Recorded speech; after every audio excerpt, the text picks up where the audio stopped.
On the hunt for comfortable, timeless Western boots? You already know the best place to shop for quality boots is at your local Tecovas store. So stop by Tecovas Nashville, at the Mall at Green Hills, or on Broadway by Ryman Auditorium. That's right, you now have 2 locations to choose from. Grab a cold one as you shop and get fitted by a pro. Tecovas Nashville is at your service, and you can find your perfectly fitted dream boots with the help of their expert staff. Everyone will be asking where you got your sick new boots, but I won't be asking because I know they must be Tecovas. That's TECOVAS.com. Don't go gently, y'all.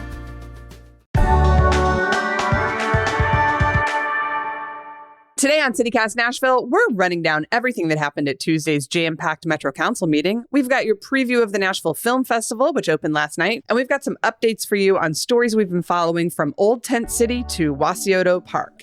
I'm joined by our Metro Council contributor, Nashville scene columnist Nicole Williams, and our producer, Marie Cecile Anderson. CityCast Nashville is presented by our exclusive launch sponsor, Tecovas. And hey, stay tuned for our Tecovas Don't Go Gently tip for this weekend at the end of the show. It's Friday, September 20th. I'm your executive producer, Whitney Pastorek, and this is what Nashville is talking about.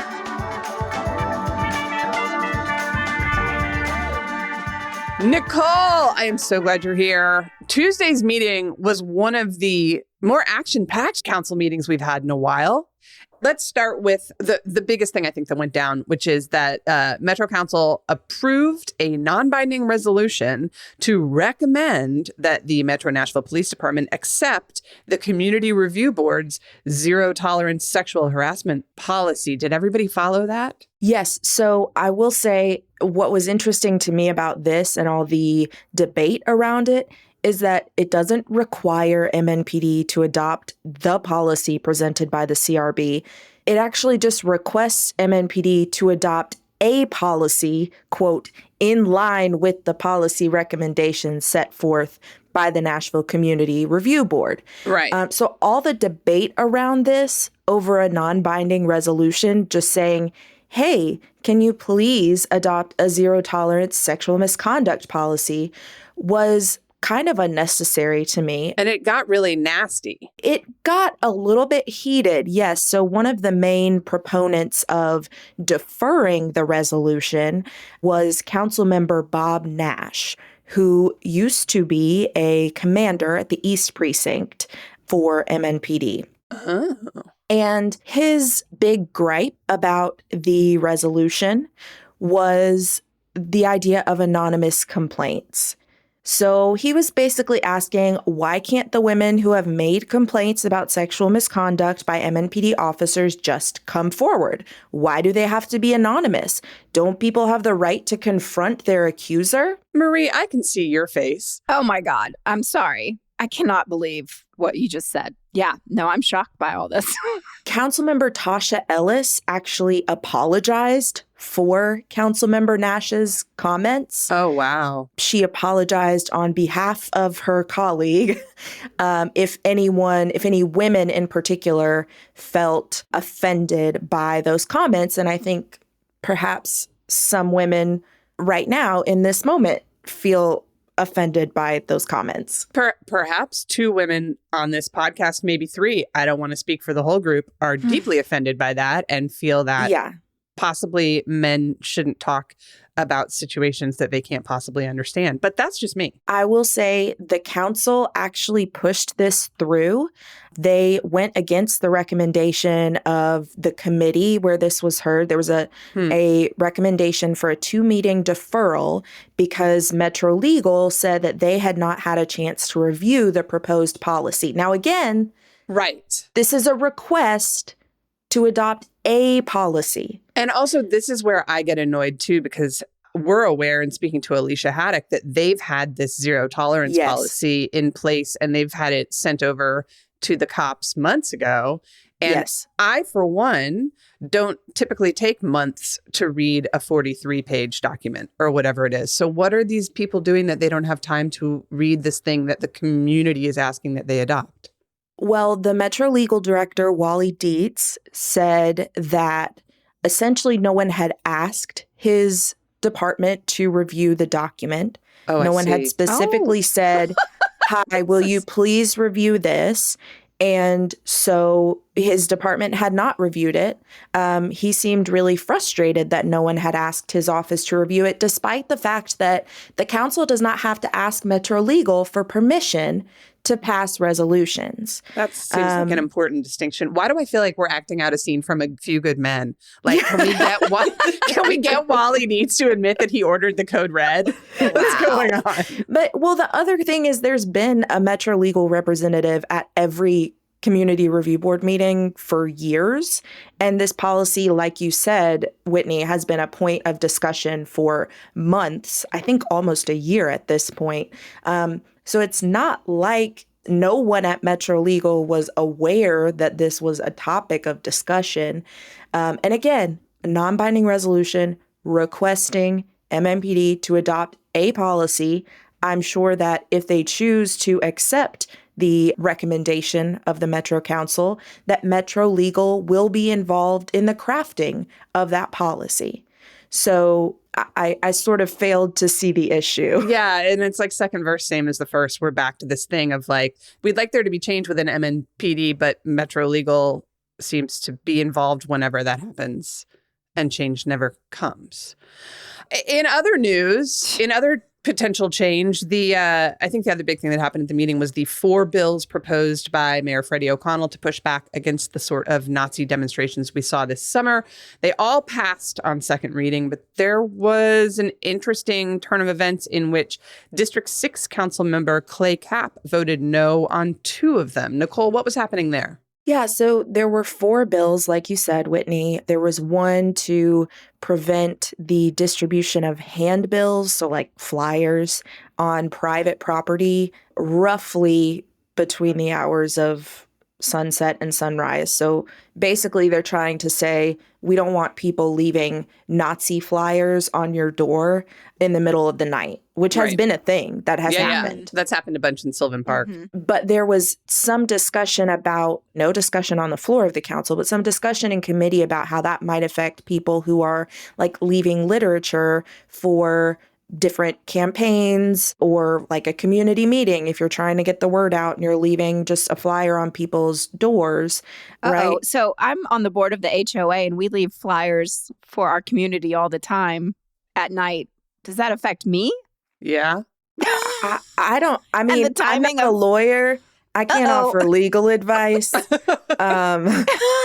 I think Nicole if no Williams one's is not a lawyer. yeah, I think if no one's reporting you, Right. probably not But an issue. legally, there's some people that will sue me. When I spoke to Councilmember Capp this morning to say, hey, we're going to be discussing this, you know, the other one he voted no on was that you can't put banners over highway overpasses. Yes. And you know, we had, Marie, you and Grace and I had talked about this when we first brought these up, that's how people advertise shows. That's how people memorialize their loved ones. So I reached out to Clay and I said, you know, can you explain these 2 no votes? And what he said is he thinks that those 2 specific ordinances cover a very broad range of legitimate expressive activity.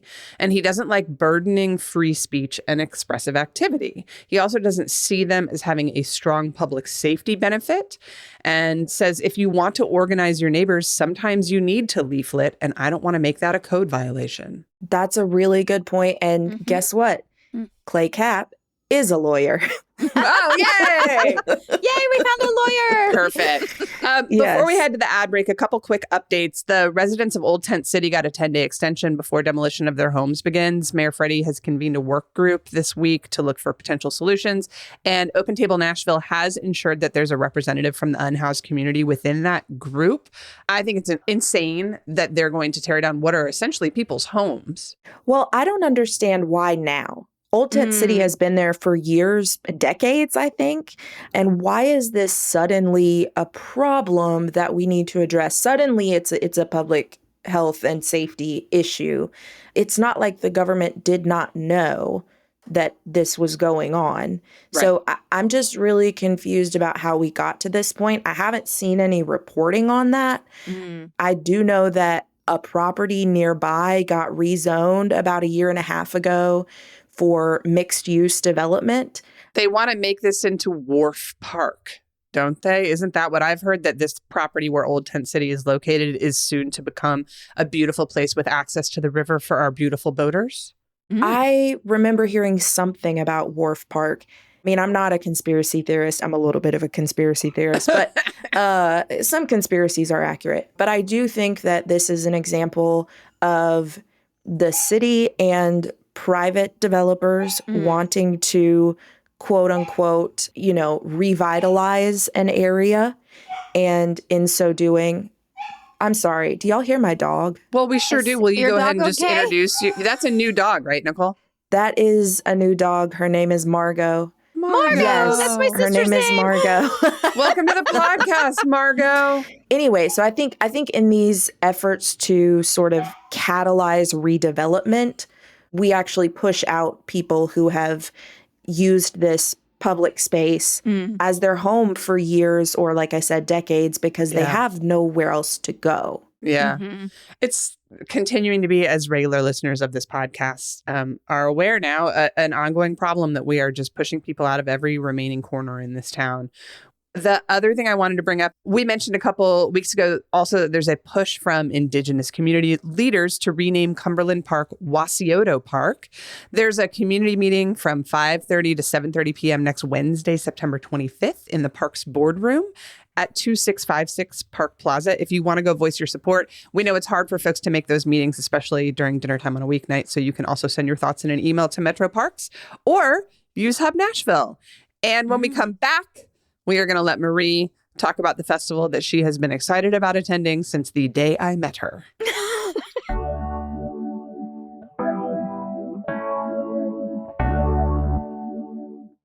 And we're back with Metro Council expert and Nashville native Nicole Williams and Marie Cecile Anderson, our producer. You are very excited about what you got to do last night. Tell us about it and tell us what you're looking forward to. You guys, it's that time of year. The Nashville Film Festival is here. Last night it kicked off. I went to a fabulous film and then the opening night party at the Parthenon. It was fantastic. And I didn't know this. So the film festival actually originated in 1969. And it was one of the first film festivals in the United States of America. I did not know that. I did not. Wow. We are either. the Athens of the South. Yeah. And so it kicked off yesterday and it's September 19th through the 25th and it's all over town. And the cool thing about the Nashville Film Festival is it's totally legit.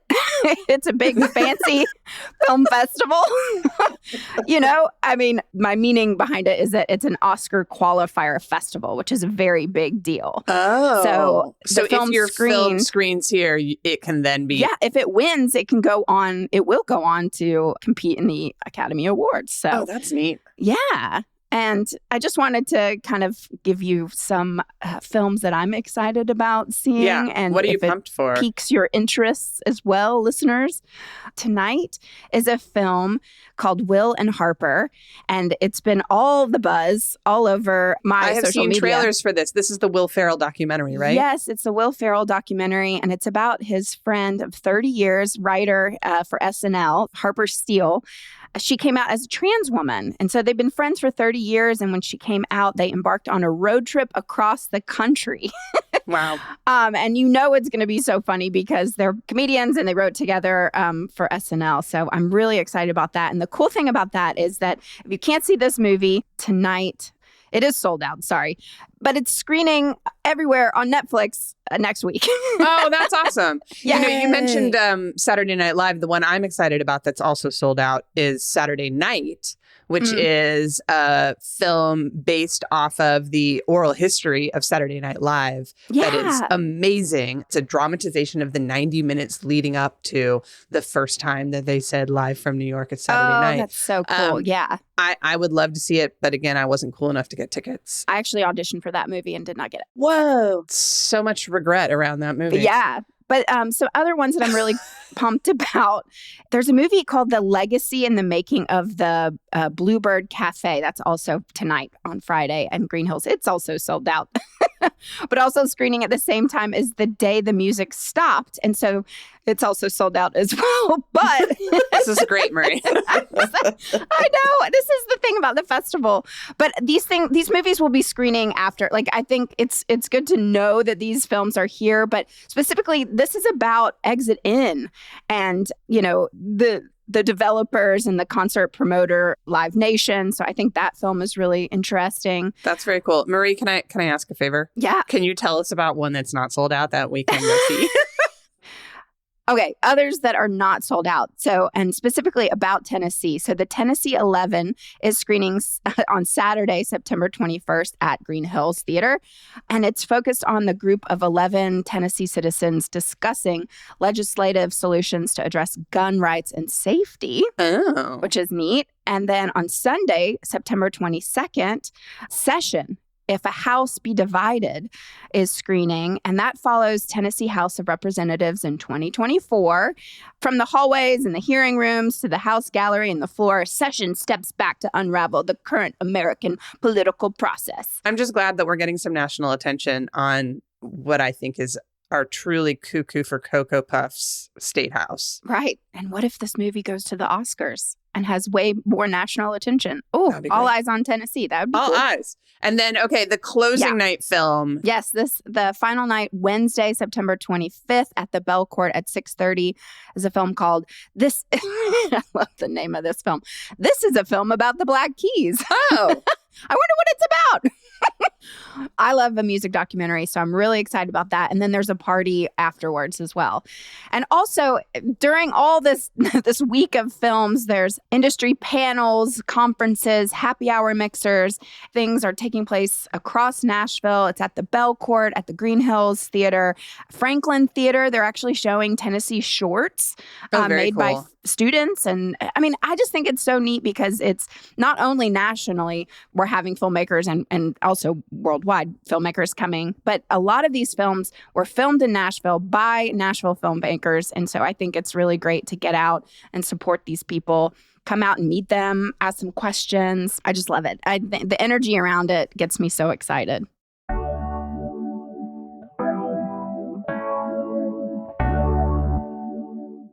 All right, Nicole, you were very excited about something that has started screening this week. Tell us about it. We get to talk about Survivor. Yeah, we do. Y'all been talking about all these movies you can't even get into because they're all sold out. Well, I have we're going to talk about Survivor. Well, good for you, Marie. Sorry. Now we get to talk about Survivor, which any of you can watch on CBS or Paramount Plus. It's back. And there's a local twist. There's a local twist, and that's why we get to talk about it on this show. That's correct. Titans beat reporter, a reporter for A to Z Sports named Sam Phelan, is one of the contestants. He's in his 20s, very handsome, and did quite well, I thought, shirtless on Wednesday night's premiere. Okay, so I was looking into this guy because I've never heard of him. Oh, hello, cutie. I Googled him. Woo. But if you go to his website, he has his own merch. Like like Team Sam. It got me thinking, like, I need my own merch. Like, how do I get merch? Would people buy my merch? These are all very important questions. Email us at nashville@citycast.fm if you have thoughts about Nicole Williams' merch or would like to help her. If you're a branding specialist. That's really interesting, Nicole, too, because I think, when Survivor first started, it was a bunch of randos with literally nothing dropped on an island. And now it does feel a little bit like, let's just call it out. Another one of the cast members from this season, spoiler alert, the first person voted off was John Lovett, better known as one of the hosts of the hit podcast Pod Save America. So I feel like they're tending to bring on more media personalities and like marketing managers. Like everybody's always a marketing manager now. Yeah. And I mean, we could get into all my critiques about the quote unquote new era. That's a separate show. That's a whole other thing. But I'm super excited that it's back. It's one of my favorite shows Survivor of all time. 47. Yes. Get involved. Watch it Wednesday nights at 7 p.m. Central Time. It's still great. I love it. If you go to YouTube, you might be able to find the video I made when I auditioned for season 2, but you're going to have to do that work on your own. I'm not putting that link in the show notes. Wow, Whitney. Before we go, I want to mention that the thing I'm most looking forward to this weekend and that I'm most excited about is that Torchy's Tacos is finally open in Midtown. Beloved Austin-based taco chain, Torchy's. It makes me think of going home to Houston and visiting my mom. And we always go get brunch at Torchy's. And I drink a Bloody Mary that's bigger than my head and eat delicious brisket and fried chicken and carnitas. And it is delicious and everyone has to go check it out. Marie, I know you also have a restaurant you're excited about this weekend. Gus's Fried Chicken is open. World famous. Gus's Fried Chicken is open on Dickerson. Y'all, this is like a Memphis fried chicken. I've never had it before, but I have seen this sign tempting my taste buds for almost a year now because I think they put the sign up and then it was like coming soon and it's been forever. And now it's finally open. They've won so many awards and I cannot wait to judge for myself if it's truly world famous. Now, is it hot chicken? No. This is the cool thing. It is not to be confused with Nashville hot chicken. No. They claim to serve a southern spicy fried chicken, and it's so spicy. Okay. Yeah. Questions? I mean, questions for the group? Spicy versus hot. What's the difference, I wonder? I don't know, but I will report back, and I cannot wait to report back on this. But they also, it sounds like, judging from their website, their sides are a little bit sweeter than normal, and so it off balances the spiciness of the chicken. You know the question I'm going to ask. Yeah. Would you eat it before you got on an airplane? Hell yeah. That's just the adventurer I am. But they also have pie, and I'm all about having some fried chicken and pie. Yeah. I made some really good pasta last night, if we're talking about food. Ooh. I don't really go out to eat very much because I like my house. So... Would you eat pasta before a flight? Sure, why not? There you go. So I think we've got a great weekend for everybody out there. Go catch up on some of the Nashville Film Festival films. Again, there are plenty that are not sold out, so you can go to their website, nashvillefilmfestival.org, and check that out. Grab yourself some world famous spicy fried chicken. Get yourself some tacos. Watch the Titans lose again. Oh, did I say that out loud? And then stop by Nicole's for some pasta. Do not come to my home. Do not come to my home. And now it's time for your Tecovas Don't Go Gently tip for this weekend. 2 incredible events are in full swing this weekend, Americana Fest and, as we've mentioned, the Nashville Film Festival. While the headlining artists and big name films may already be sold out, it's the perfect time to discover something new. Here's our recommendation on Saturday. Start your evening at 7 p.m. at Mirror Mirror on Lebanon Pike to catch Norwegian alt-pop duo Ask Carol, recommended by Ann Powers on our podcast earlier this week, and then head to the Regal Green Hills Theater to creep yourself out with a block of Graveyard Shift shorts that starts at 9 p.m. Don't go gently, go into Tecovas.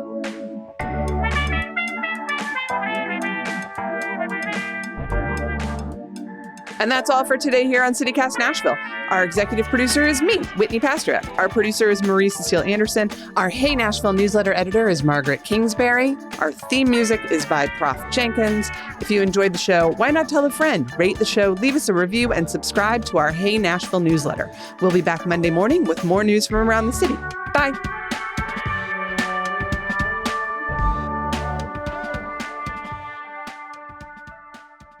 I don't like the way I said bye. Somebody else say bye. Goodbye. Let me take it. Okay, Nicole. Bye, y'all. That was good. Perfect.